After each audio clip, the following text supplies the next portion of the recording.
During holiday lunch, my mom told me to leave and quit depending on the family. I calmly packed my things, then let them know they'd just lost every financial perk I was providing. Her face went completely blank. You know, there are moments in life that just shatter everything you thought you knew. For me, that moment came like a punch to the gut, right in the middle of Thanksgiving dinner, when my own mother pointed a finger directly at me, in front of 20 relatives, and accused me of being a financial leech, demanding I leave her house. But what none of them knew, was that for the past 3 years, I had been the only thing keeping their world from falling apart. It was a perfectly normal Thanksgiving, or at least, as normal as it gets with my family. I was, I'll admit, on my third helping of turkey when Mom stood up, her voice cutting through the holiday chatter like a knife. "Nick," she said, her gaze locked onto me, "I think it's time for you to leave. And frankly, it's time you stopped being such a financial burden on this family." The dining room went absolutely dead silent. You could literally hear a pin drop. My cousin Bradley, the family's supposed golden boy, froze mid-chew, his mouth slightly open. Aunt Carol's wine glass stopped halfway to her lips, a perfect crimson droplet threatening to spill. My younger sister, Emma, looked like she wanted the earth to just swallow her whole, right there under the table. And my dad, David? He suddenly found the mashed potatoes on his plate absolutely fascinating, refusing to meet my eyes. It was a cowardly move, and it stung. I just calmly set my fork down, letting the metallic clink echo in the silence. I looked around at all those shocked faces, all those eyes suddenly on me, and I just said, quietly, "All right then." Then I stood up. What they didn't know, what not a single soul in that room had even the faintest clue about, was the crushing irony of it all. For 3 long years, I had been the secret pillar holding up their entire comfortable existence. As I walked up the creaky stairs to my old childhood bedroom, the uncomfortable murmur of voices slowly resuming below followed me. That bedroom, you know? It was the same room where I'd spent countless nights in high school, hunched over a desk, teaching myself computer programming, dreaming of making something of myself. My parents, back then, had worried constantly about my future. Now, pulling my old duffel bag from the closet, a bitter smile touched my lips. They had been so wrong about everything. 3 years before this nightmare Thanksgiving, my dad lost his job.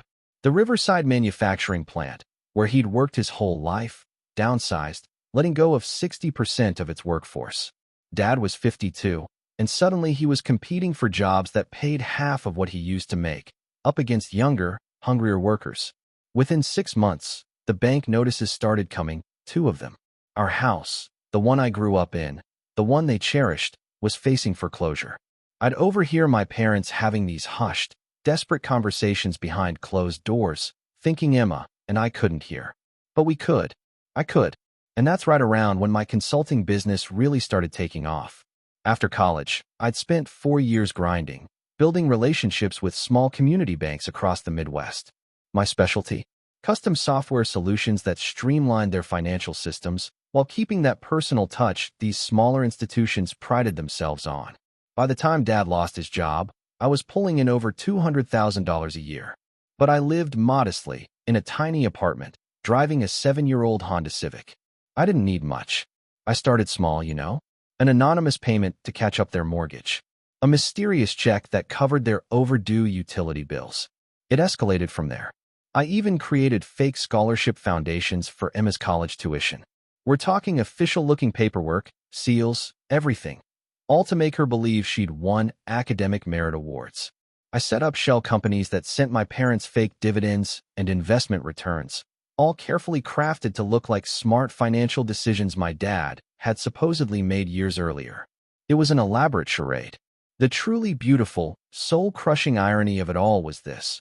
While I was working 16-hour days, literally funding their entire comfortable lifestyle, they never stopped criticizing my career choice.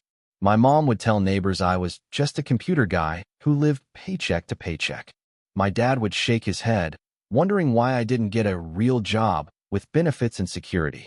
They had no earthly idea that their stable, comfortable life, their sense of security, was built entirely on my success, my sacrifice. I was folding a t-shirt into my duffel bag when my phone rang. The caller ID flashed, Midwest Community Mortgage Services. Talk about strange timing. But I answered anyway. Mr. Thompson, this is Janet from the mortgage department, the woman's voice chirped. I'm calling about the Patterson family account. We show that you've been making payments on their behalf, but we haven't received anything for the past 3 months. The account is severely delinquent, and we need to discuss payment arrangements immediately to avoid foreclosure proceedings. My blood ran cold. 3 months behind. That was impossible. I had been sending payments religiously every single month through my automated banking system. I immediately pulled up my phone's banking app, scrolling through my recent transactions. There they were, clear as day. Monthly payments of $2,400 to Midwest Community Mortgage, sent electronically on the 15th of every month for the past 90 days. Ma'am, I said, my voice tight. I'm showing payments sent on September 15th, October 15th, and November 15th. Are you certain they haven't been received? Sir, she replied, her tone firm. I'm looking at our system right now. The last payment we received from you was August 14th. After that, nothing. The account shows a current balance of $7,200 past due. Something was very, very wrong. As I hung up the phone, a chilling realization washed over me. Someone had been intercepting my payments. Someone who knew about my secret arrangement. Someone with access to redirect the money. Someone who wanted my family to fail, all while profiting from my generosity. And I had a terrible, sickening suspicion about who that someone might be. I grabbed my laptop. For the next 20 minutes, my fingers flew across the keyboard, tracing my payment history through my banking software. As someone who specialized in financial systems, I knew exactly where to look for irregularities. What I found made my stomach plummet. For the past 6 months, my mortgage payments hadn't reached Midwest Community Mortgage. Instead of going to account number 447,821 under my parents' names, they had been systematically rerouted to account number 448103, under a different name entirely. A name I recognized immediately. Bradley Patterson, my 28-year-old cousin, the one who worked as a junior loan officer at Riverside Community Bank. Bradley, who was sitting downstairs right now, probably enjoying his second helping of my money-funded turkey dinner. I dug deeper, tapping into banking networks most people could never navigate. What I discovered wasn't just a simple mistake. It was a carefully orchestrated theft that had been going on for months. Bradley hadn't just stolen my mortgage payments. He had been intercepting various payments I made for the family, redirecting them into his own accounts. The utility payments I sent to keep their lights on, 70% had been skimmed off the top. The car payments for my father's truck, Bradley had been pocketing half, while making just enough minimum payments to keep the vehicle from being repossessed. Even some of the scholarship money I'd been sending for Emma's college had been partially diverted. In total, Bradley had stolen over $70,000 of money intended to support our family. But that wasn't the worst part. The worst part was seeing how he'd been spending it. 3 separate charges at Paradise Casino, totaling $12,000. A luxurious vacation to Las Vegas that cost $8,000. A brand new motorcycle, shiny and expensive, worth $15,000. Premium sports betting accounts with deposits that added up to more than $20,000. Designer clothes, expensive restaurant bills, luxury hotel stays. It painted a picture of a full-blown gambling addiction, funded entirely by my family's security.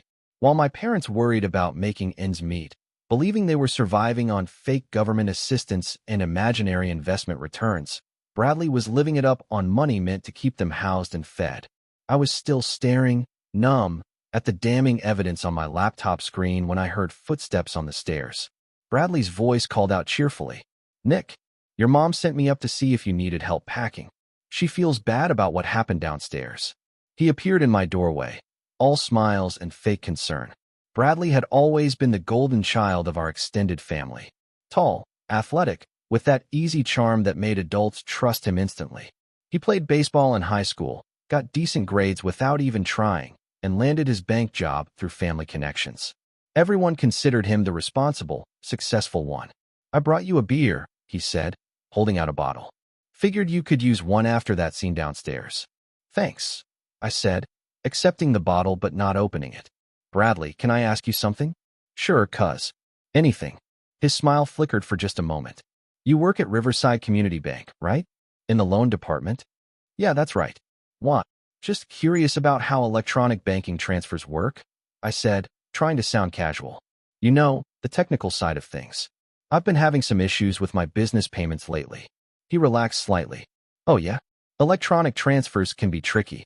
Lots of things can go wrong. Numbers get mistyped, accounts get mixed up.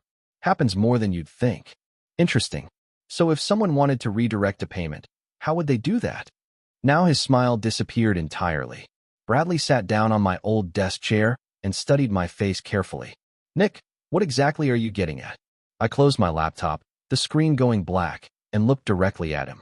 I'm getting at the fact that my family is about to lose their house because someone has been stealing the mortgage payments I've been sending.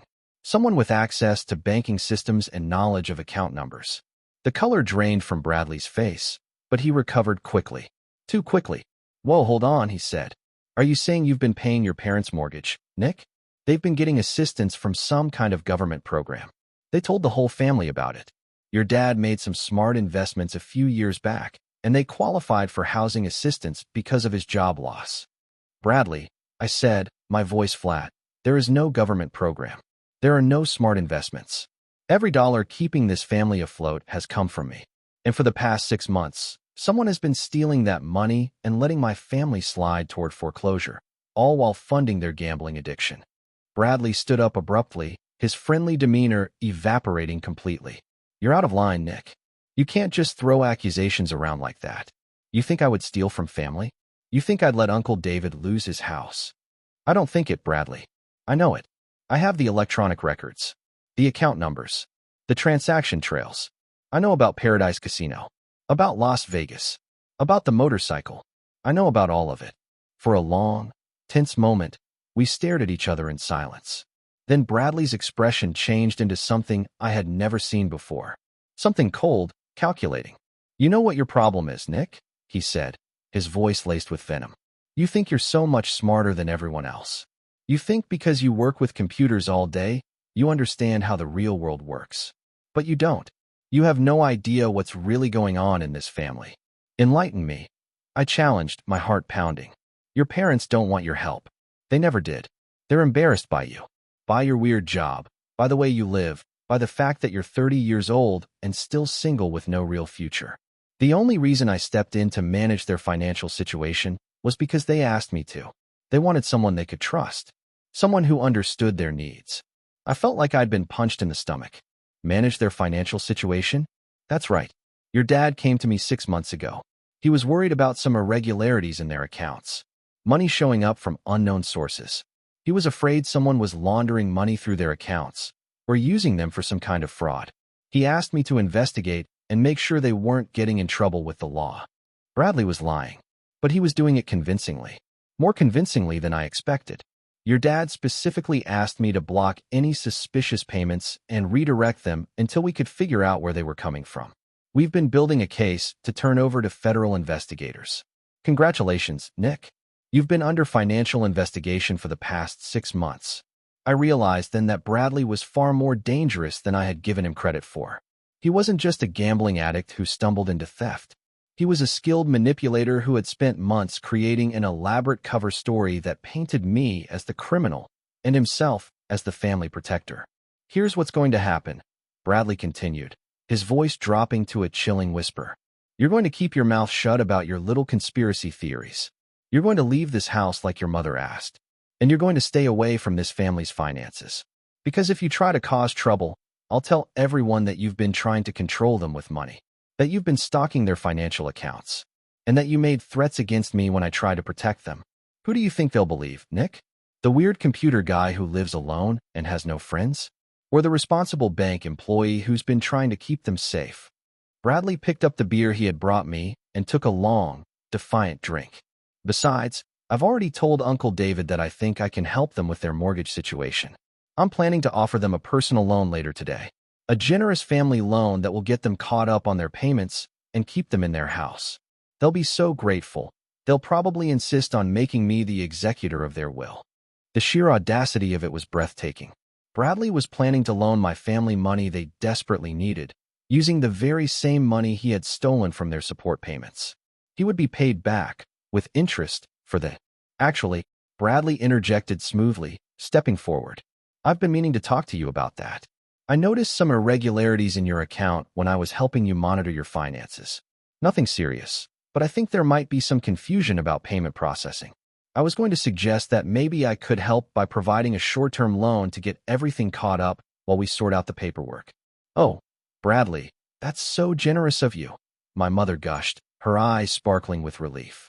"That's what family is for," he replied, looking directly at me as he said it, a triumphant glint in his eyes.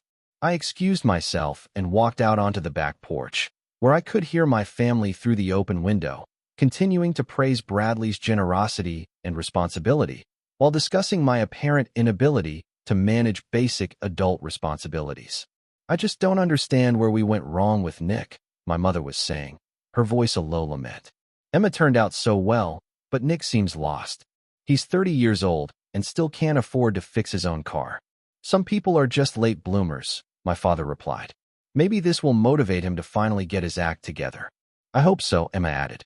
"It's embarrassing when people ask what my brother does for work. I mean, computer consulting sounds impressive, but obviously it doesn't pay well if he can't even afford car repairs." "Maybe he should consider going back to school," suggested Aunt Carol. "Having a trade or something more stable. Bradley's always said that people in the financial industry do well." My mother chimed in. "Perhaps Nick should consider following his example." Standing on the porch in the cold November air, listening to my family discuss my failures, while wearing clothes and jewelry purchased with money I earned, I finally understood the true nature of the people I had been sacrificing for. They weren't just ungrateful. They were cruel. They were small-minded, selfish people who had built their comfortable lives on my generosity, while simultaneously convincing themselves that I was the family disappointment. And they were about to learn exactly what disappointment really felt like. But first, I needed to gather more evidence. I pulled out my phone and started recording. Then, stepping further away from the house, I called my business attorney, Sarah Thompson. Sarah had handled my corporate contracts for 3 years, and I trusted her completely. More importantly, she specialized in financial crime and family law. "Nick, you're calling on Thanksgiving," she said, her voice immediately serious. "This must be serious." "Sarah," I began, my voice tight with a mixture of anger and resolve. "I need legal advice about a complicated situation involving theft, fraud, and family finances. How quickly can you review financial documents and build a case?" "Depends on the complexity, but I can work over the weekend if it's urgent." "What are we looking at? Fines, lawsuits, federal charges?" I explained the situation in detail: the 3 years of family support, Bradley's systematic theft, the redirected payments, the upcoming foreclosure. Sarah listened without interrupting, occasionally asking for clarification on dates and amounts. "Nick, this is a federal crime," she finally said, her voice grave. "Wire fraud, bank fraud, possibly money laundering. We're talking about felony charges that could result in serious prison time. How much documentation do you have? Complete electronic records of every transaction.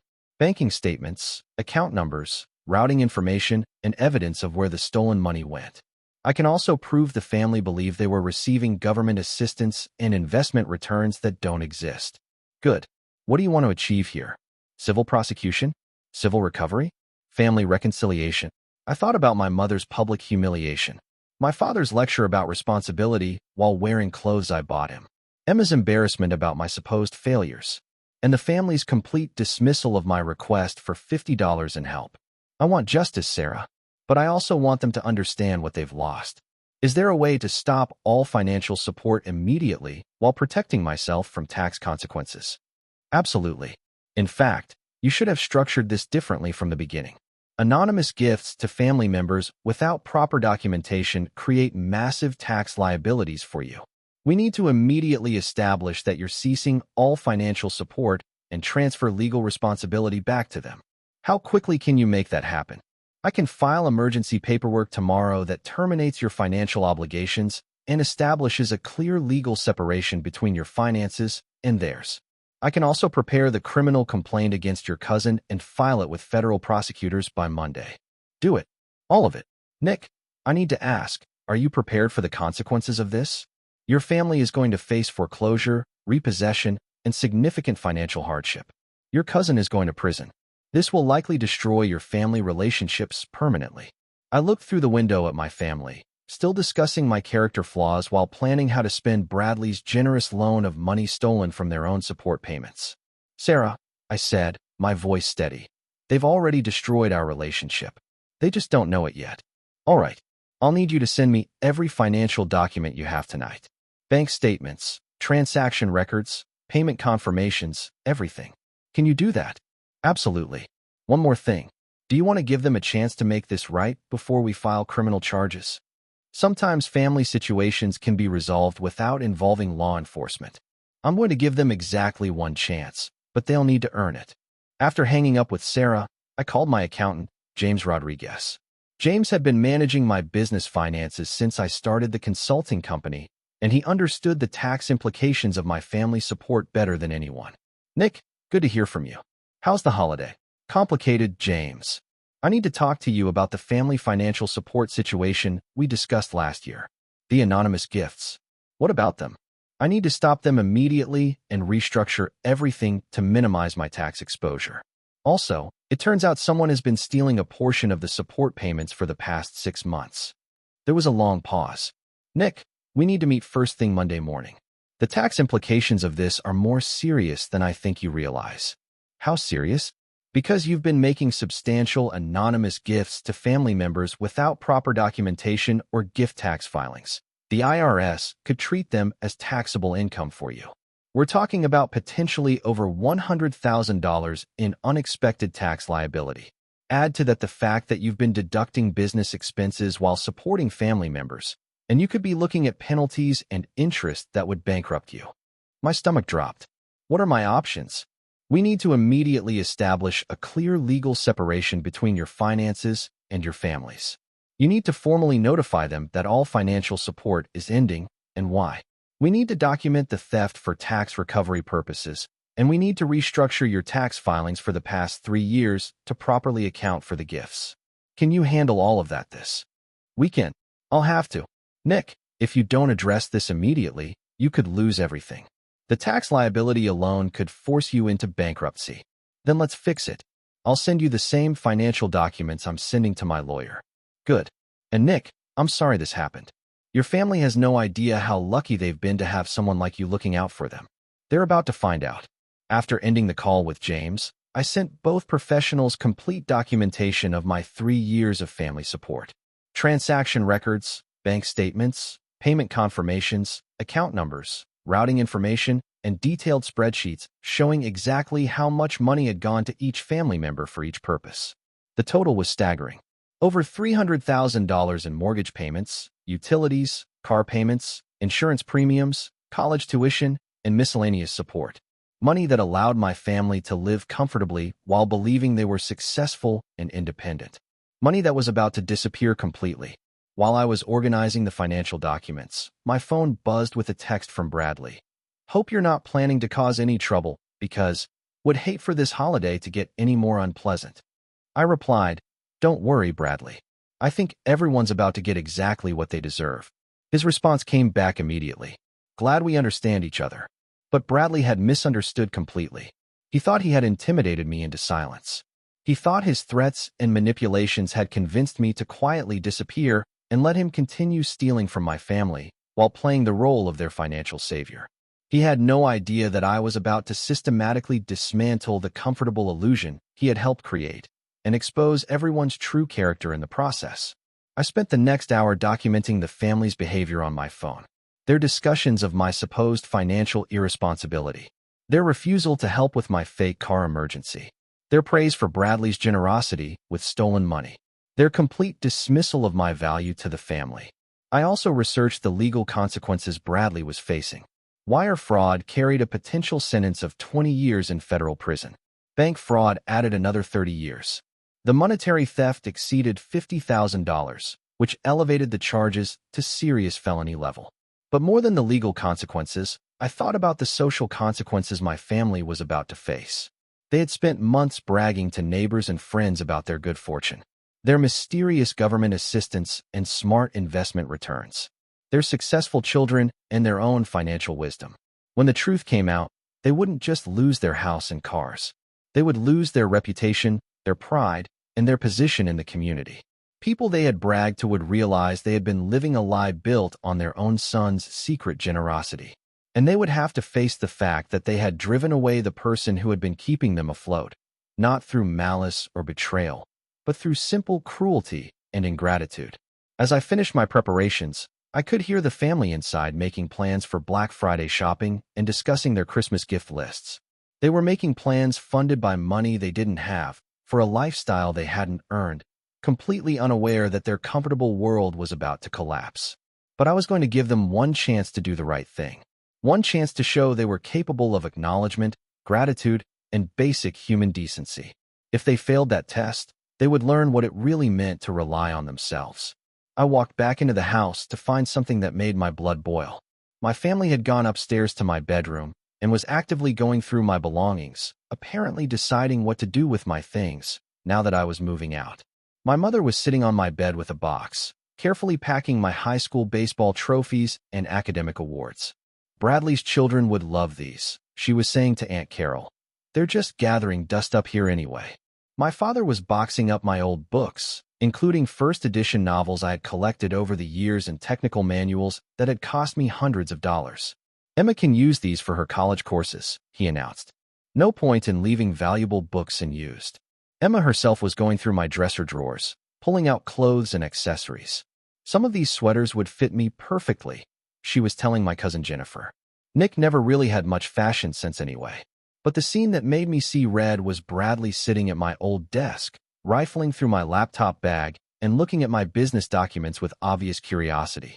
"Bradley," I said, my voice dangerously low, "what are you doing with my laptop bag?"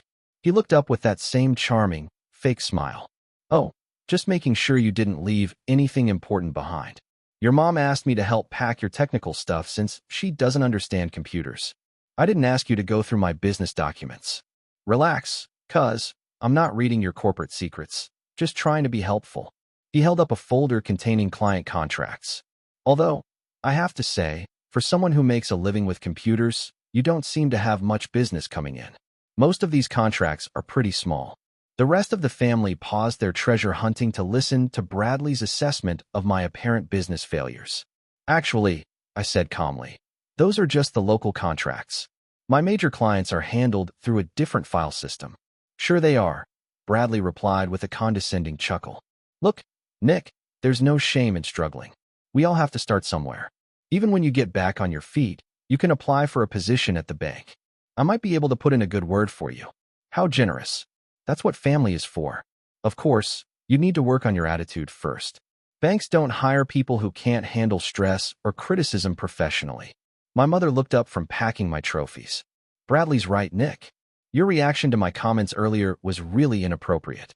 I was just trying to help you understand that you need to take more responsibility for your life." "Mom," I interjected, my voice strained, "I've been trying to tell you something important about our family's financial situation. Could we talk about that?" "Honey, I don't think this is the right time for another one of your schemes or excuses. We're all trying to help you pack and get organized. It's not a scheme. It's about your mortgage and the foreclosure notice you received." My father stood up from his box of my books. "Nick, we appreciate your concern, but Bradley's already offered to help us with that situation. He understands banking and finance better than any of us. We don't need to worry you with adult financial matters." "Adult financial matters?" my mother added, shaking her head.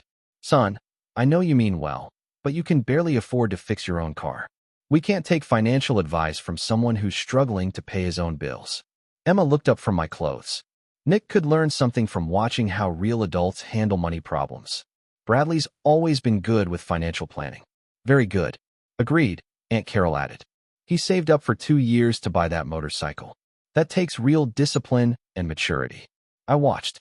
My sister praised her own maturity, which had been funded entirely by my fake scholarship programs, while criticizing my lack of perspective. I watched my parents accept Bradley's explanation that I was jealous of their success, which existed only because of my secret support. I watched my extended family nod in agreement about my character flaws, while wearing jewelry and clothes purchased with money I had earned. And I realized that they were beyond redemption. These weren't good people who had been temporarily misled. These were fundamentally selfish, Cruel people who felt entitled to judge and dismiss me while benefiting from my generosity. They weren't grateful for their good fortune. They believed they deserved it. They weren't concerned about my struggles. They were eager to use my apparent failures to feel better about themselves.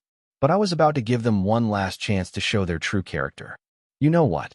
I said, sitting down on my bed next to the box of my childhood trophies. "You're all right. I have been stressed about my financial situation, and I have been feeling resentful about other people's success. Maybe I should just accept that some people are better at managing money and making smart decisions." The room relaxed slightly. My apparent surrender to their logic seemed to satisfy everyone. "That's a healthy attitude," my mother said approvingly. "Admitting you have room for improvement is the first step toward personal growth." "Exactly," Bradley agreed, a smug grin spreading across his face. "And Nick, I want you to know that if you ever need financial advice or guidance, I'm here to help. I've learned a lot about money management through my work at the bank." "I appreciate that, Bradley. Actually, could you help me understand something? You mentioned that my parents qualified for government assistance programs. How exactly do those work?" "Well, there are various federal and state programs designed to help families during economic hardship. Housing assistance, utility subsidies, things like that. The paperwork can be complicated, but I helped your parents navigate the application process." "And the investment returns my father mentioned? Your dad was smart enough to put money into some technology sector investments several years ago. The returns have been providing steady monthly income that's helped supplement the assistance programs." I nodded thoughtfully. "That's amazing. Monthly dividend payments from technology stocks, plus government assistance that covers mortgage and utility payments. You must have really helped them optimize their financial situation." "I try to look out for family," Bradley said modestly, puffing out his chest. "It's been such a blessing," my mother added, her eyes shining. "We went from facing foreclosure to having a comfortable, stable income. Bradley really saved us. And the best part," my father chimed in, "is that we don't have to rely on our children for support. We're completely self-sufficient now." "Self-sufficient," I repeated slowly. "That's wonderful. So if something happened to disrupt those income sources, you'd be able to manage on your own?" "Of course," my mother replied confidently. "We've learned to live within our means and make smart financial decisions. That's what real adults do. Unlike some people," Emma added, with a meaningful look in my direction. "Well," I said, standing up and walking toward my bedroom door, my heart hammering in my chest. "In that case, I have something important to tell all of you. Something that's going to test exactly how self-sufficient and financially stable you really are." The family looked at me with expressions ranging from curiosity to annoyance. "Nick," my father warned, his voice stern, "if this is another one of your emotional outbursts about money, we really don't have time for it." "Oh, you're going to want to make time for this one, Dad. Because this affects every single person in this room." I pulled out my phone and opened my banking app. "You see, there's something none of you know about your financial situation. Something that's about to change dramatically, starting right now." Bradley's confident expression began to shift into something that looked like genuine concern. "What are you talking about, Nick?" I looked around the room at my family, surrounded by my belongings they had been dividing up, wearing clothes and jewelry purchased with my money, planning futures funded by my generosity, completely convinced of their own success and my failure. "I'm talking about the fact that you're all about to learn the difference between actual self-sufficiency and the comfortable illusion I've been providing for you." And then I began to tell them the truth. "Mom, Dad, Emma, everyone," I said, looking around the room at my entire extended family. "Before I leave this house, there's something you all need to understand about your financial situation. Something that's going to change everything, starting immediately." "Nick, please," my mother sighed. "We've already established that Bradley is handling our financial matters professionally.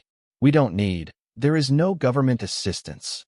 I interrupted, my voice carrying clearly through the room, cutting off her words. "There are no investment returns. There are no dividend payments from technology stocks. Every single dollar that has kept this family afloat for the past 3 years has come directly from me." The room went completely silent.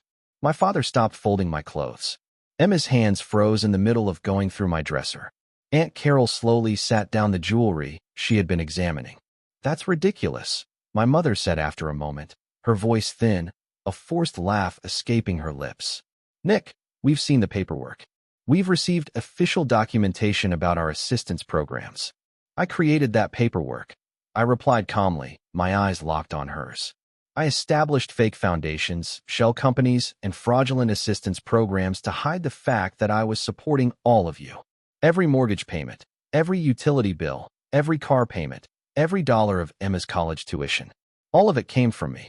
I pulled out my phone and opened my banking app, projecting the screen onto my laptop so everyone could see the transaction history. Midwest Community Mortgage, $2,400 monthly for 36 months. Commonwealth Edison, an average of $350 monthly. Riverside Ford Credit for Dad's truck payments, $420 monthly.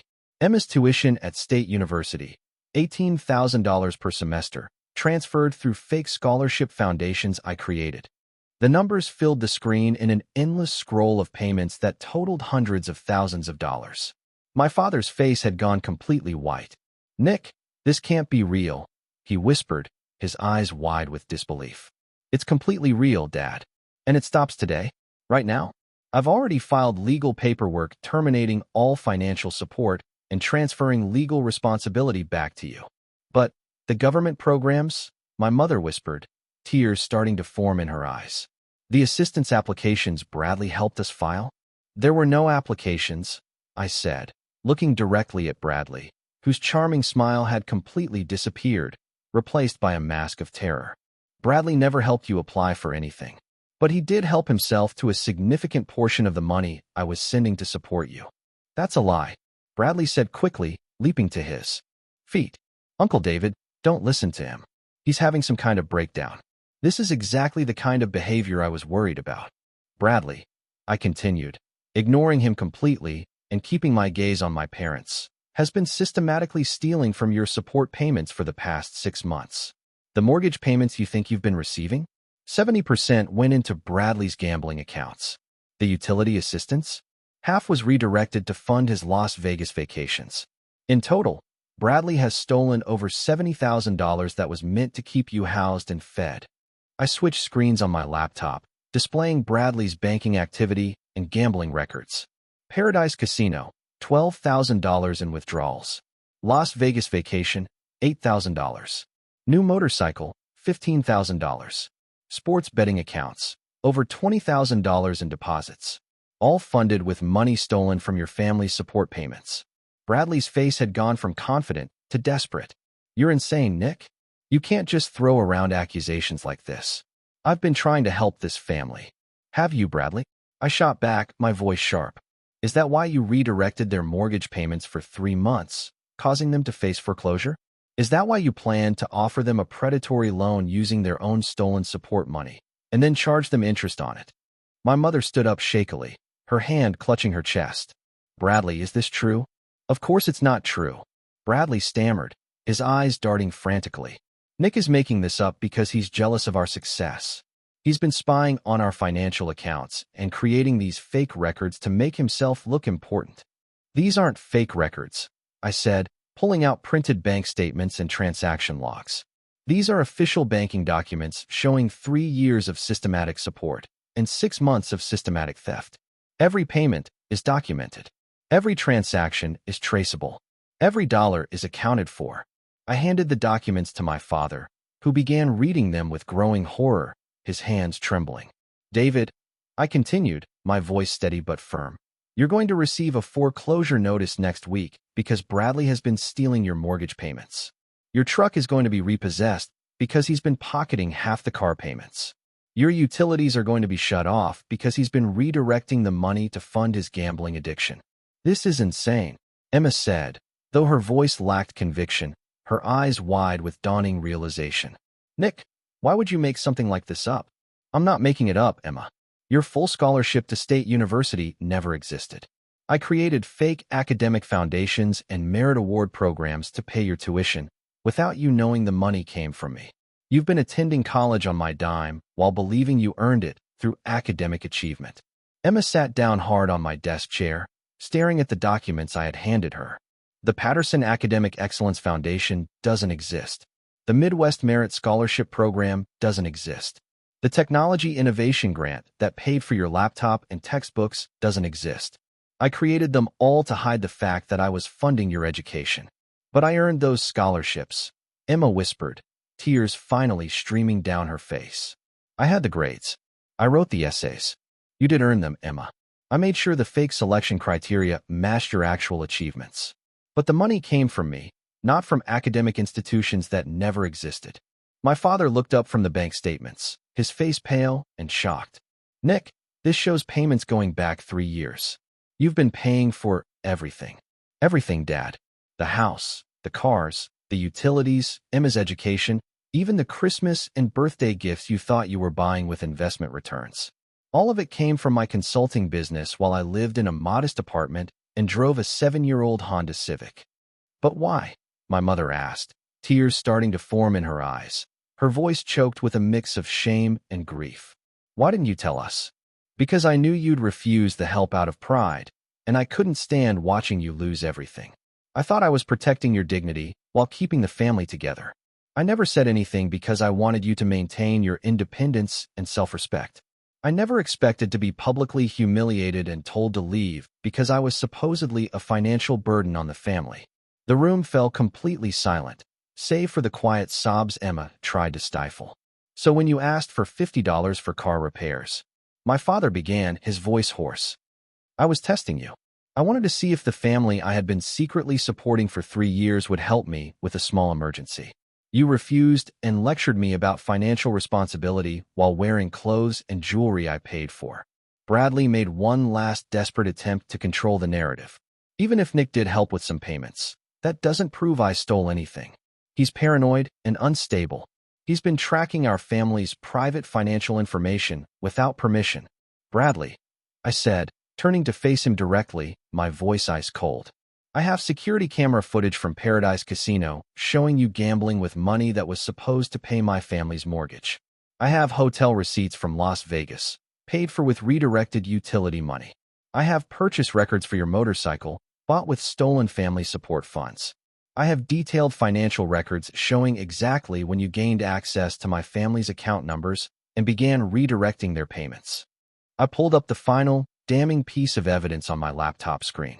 Most importantly, I have recorded conversations from earlier today where you admitted to intercepting payments, threatened to frame me as financially abusive, and detailed your plan to loan my family their own stolen money at 8% interest.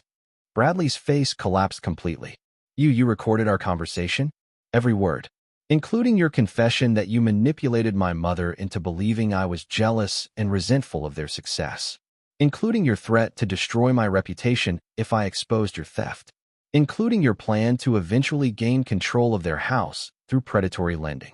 The room erupted in shocked voices as the family members began to understand the full scope of what had been happening. Bradley stole from us? Aunt Carol asked incredulously, her hand flying to her mouth. While we were criticizing Nick for not helping the family, Uncle Tom added, his face a picture of dawning fury. While Nick was actually paying for everything, Jennifer whispered, tears welling up in her eyes. Oh my God, I need to sit down, my mother said, lowering herself onto my bed, her face pale. Nick, I called you a financial leech in front of everyone, while you were secretly supporting our entire family. You did, Mom. You told me to stop relying on the family while I was actually supporting the family. You refused to help me with $50 while living in a house I was paying for. And Bradley, my father said slowly, his voice laced with an emotion I couldn't quite decipher. You were stealing from us while pretending to help us. Bradley's confident demeanor had completely crumbled. It's not what it looks like. I was going to pay everything back. I just needed some short-term funds to cover some investments that went wrong. Gambling debts, I corrected, my gaze unwavering. Not investments. Gambling debts that you covered by stealing from your own family's security. And you were going to charge us interest on our own stolen money, my mother asked in disbelief, a new wave of hurt washing over her. I was trying to help. I thought if I could just get back to even, I could repay everything, and no one would have to know. By letting us face foreclosure, my father demanded, his voice rising. By planning to take ownership of our house. The family's shock was turning to a palpable anger as they realized the full extent of Bradley's betrayal and their own mistreatment of me. Nick, Emma said through her tears, I'm so sorry. I had no idea. We all thought We believed. You believed what you wanted to believe, Emma. I cut in, my voice softening just slightly. That you were successful and independent while your brother was a failure. It was easier to accept that narrative than to question how your comfortable lifestyle was possible. But we didn't know, my mother protested, finally looking at me with genuine distress. How could we have known? You could have questioned how a family facing foreclosure suddenly received perfect financial assistance with no paperwork or requirements. You could have wondered how Dad's supposed technology investments provided exactly enough monthly income to cover your specific bills. You could have been curious about why your good fortune coincided perfectly with my career success. But you didn't want to know, because knowing would have complicated your sense of independence. I closed my laptop and looked around the room at my family, a profound sadness settling over me. So here's what happens next, I said, my voice firm. All financial support stops immediately. The mortgage payments, utility assistance, car payments, and college funding end today. You have 1 week to make arrangements for your actual financial responsibilities before the foreclosure proceedings begin. 1 week, my father asked desperately, his face etched with panic. Nick, we can't possibly. You're self-sufficient, remember? I reminded him, my voice devoid of emotion. You told me just an hour ago that you were completely independent and didn't need to rely on your children for support. Now you get to prove it. But Nick, my mother pleaded, her voice cracking, surely we can work something out. We're family. We made mistakes, but we can fix this. I looked at the woman who had publicly humiliated me in front of 20 relatives, who had refused to lend me $50 while living in a house I paid for, who had spent the evening criticizing my character while praising my thief cousin. We can discuss the possibility of rebuilding our relationship, Mom. But first, you're all going to experience what it's actually like to be financially responsible for yourselves. You're going to learn the difference between earned success and supported comfort. And you're going to face the consequences of your choices without my protection. I picked up my duffel bag, which now felt impossibly light, and headed for the door. Nick, wait. Emma called after me, her voice ragged with tears. Where are you going? What are we supposed to do? I turned back to look at my family one last time. They were sitting among the boxes of my belongings they had been dividing up, surrounded by evidence of their own ingratitude and cruelty, finally understanding the true source of their comfort and security. Emma, I said, my voice steady, you're going to do exactly what you've been telling me to do all day. You're going to take responsibility for your own lives, learn to manage money properly, and stop relying on other people to solve your problems. And Bradley, my father asked, his gaze fixed on his nephew, who was staring at the floor in complete defeat. Bradley, I said, my eyes meeting my cousin's, is going to federal prison for wire fraud, bank fraud, and theft of over $70,000. The FBI will be contacting him Monday morning. Nick, please, Bradley said desperately, finally looking up, his voice choked with fear. I'll pay everything back. I'll make this right. Don't destroy my life over this. Bradley, I replied, my voice calm but firm. You destroyed your own life when you chose to steal from your family and manipulate them into hating their own son. You destroyed your life when you decided to profit from their desperation while letting them face foreclosure. I'm not destroying anything. I'm simply removing the protection that allowed you to avoid the consequences of your choices. I walked out of my childhood bedroom for the last time, leaving my family to confront the reality of their situation without me. As I reached the bottom of the stairs, I could hear them beginning to argue among themselves, voices raised in accusation, denial, and panic, as they realized the magnitude of their crisis. But for the first time in 3 years, their crisis was truly their own. 6 months later, I was sitting in my new downtown office, a place that felt a million miles away from that cramped childhood bedroom, when my assistant buzzed me with a call. Nick, there's a Susan Patterson on line 2. She says she's your mother. I hadn't spoken to my family since Thanksgiving. My lawyer, Sarah, had handled all communications regarding Bradley's prosecution and the family's financial transition. But I had been wondering when this call would come. Hello, Mom, I said, picking up the receiver, my heart a mix of apprehension and a strange kind of peace. Nick? Honey, thank you for taking my call. I wasn't sure you would. Her voice sounded different. Older, yes, and more tired, but also somehow more genuine, more raw than I remembered. How are things going? I asked, trying to keep my voice neutral. They've been challenging, but we're managing. Your father found a job at the new logistics center, and I'm working part-time at the community center. Emma transferred to the local community college, and she's working nights to pay her tuition. She paused, and I braced myself. And the house? She continued, her voice softer. We lost it. We're renting a small apartment on the south side. It's not much, but it's ours. We're paying our own bills for the first time in 3 years. I felt a complex mix of emotions. Relief that they were surviving, sadness about their losses, and something else I couldn't quite identify. I'm sorry it worked out that way, Mom. Don't be sorry, Nick. We needed to learn how to take care of ourselves. We needed to understand what we had been taking for granted. There was a long pause before she continued, her voice gaining strength. Nick, I called to ask if you would meet with us. Not to ask for money or help, but to apologize. Really apologize. Your father and Emma and I have been going to family counseling, and we've learned some difficult things about ourselves and our behavior. What kind of things? I asked, genuinely curious. We learned that we treated you terribly, not just on Thanksgiving, but for years. We took your success for granted. We dismissed your career. We criticized your choices, and we never once asked if you needed support or encouragement. We were selfish, ungrateful people who felt entitled to judge the person who was keeping us afloat. Her voice broke slightly, and I heard a muffled sob. We learned that when someone loves you enough to sacrifice their own comfort for your well-being, could ask Rachel and her partner to fill that role. The idea made perfect sense. Rachel had become not just a professional ally but a genuine friend over the past year. She taught us that sometimes the most loving thing you can do is refuse to enable destructive behavior, even when it's difficult. I think Rachel would be honored, I said. She's exactly the kind of person I want influencing our daughter's understanding of justice and integrity. As if summoned by our conversation, Rachel appeared in the doorway with a bouquet of pink roses and a gift bag. I hope I'm not intruding, but I wanted to meet the newest member of the family. Emma invited her in, and Rachel approached Grace with the same careful attention she brought to everything else in her life. She's gorgeous, Rachel said softly. And she's lucky to have parents who understand that protecting people you love sometimes requires difficult choices. Actually, I said, we were just talking about you.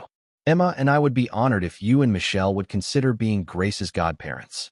Rachel's eyes filled with tears. I would love that. Michelle is going to be so excited. As Grace slept peacefully in my arms, I thought about the journey that had brought us to this moment. A year ago, I'd been trapped in a toxic family dynamic, enabling criminal behavior because I didn't know how to separate love from guilt. Today, I was holding my daughter in a room full of people who understood that real love means wanting the best for someone, even when that requires setting hard boundaries. Grace would grow up knowing that family isn't just about blood relationships, but about the people who support your growth and hold you accountable when you make mistakes. She'd understand that helping someone doesn't always mean giving them what they want, and that sometimes the most loving thing you can do is refuse to participate in someone else's destructive choices. What are you thinking about? Emma asked, noticing my contemplative expression. I'm thinking about the kind of person I want Grace to become, I said. Strong enough to stand up for herself and others. Wise enough to recognize manipulation. Loving enough to help people genuinely change, but smart enough not to enable bad behavior. She'll learn all of that from watching you, Dad said quietly. You showed all of us what real strength looks like this year. I looked down at Grace's peaceful face and made a silent promise. She would never have to choose between family loyalty and personal integrity. She would grow up understanding that the two weren't in conflict, that real family loyalty meant protecting everyone from those who would exploit trust and love for personal gain. You know what? I said to everyone in the room, I think Grace is going to change the world someday. She's starting life surrounded by people who understand the difference between love and manipulation, between help and enabling, between family loyalty and family toxicity. Emma reached over and squeezed my free hand. I think you're right, and I think she's going to be proud of the choices we made to give her this kind of foundation. As the sun set outside the hospital window, I realized that sometimes the most important thing you can give a child isn't material security or family connections, but the knowledge that they deserve to be treated with respect and honesty by the people who claim to love them. Grace stirred in my arms and opened her eyes, looking up at me with that same serious expression Mom had noticed earlier. In that moment, I felt like she was seeing straight into my soul and approving of what she found there. "Welcome to the world, little one," I whispered. "You're going to have an amazing life." Optional YouTube CTA, spoken by narrator, separate from story. Have you ever had to choose between family loyalty and doing what's right? How did you find the strength to stand up for yourself when people you loved were asking you to accept unacceptable behavior? I'd love to hear your thoughts in the comments below.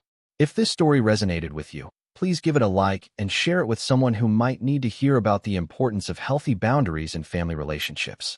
And if you enjoyed this video, don't forget to subscribe for more stories about overcoming family manipulation and building authentic relationships based on respect rather than guilt. Remember, real love never asks you to accept being mistreated. Sometimes the most loving thing you can do is refuse to enable someone's worst behavior, even when they're family. Thank you for listening, and I hope this story helps you find the courage to protect yourself and the people you care about from those who would exploit your loyalty and kindness.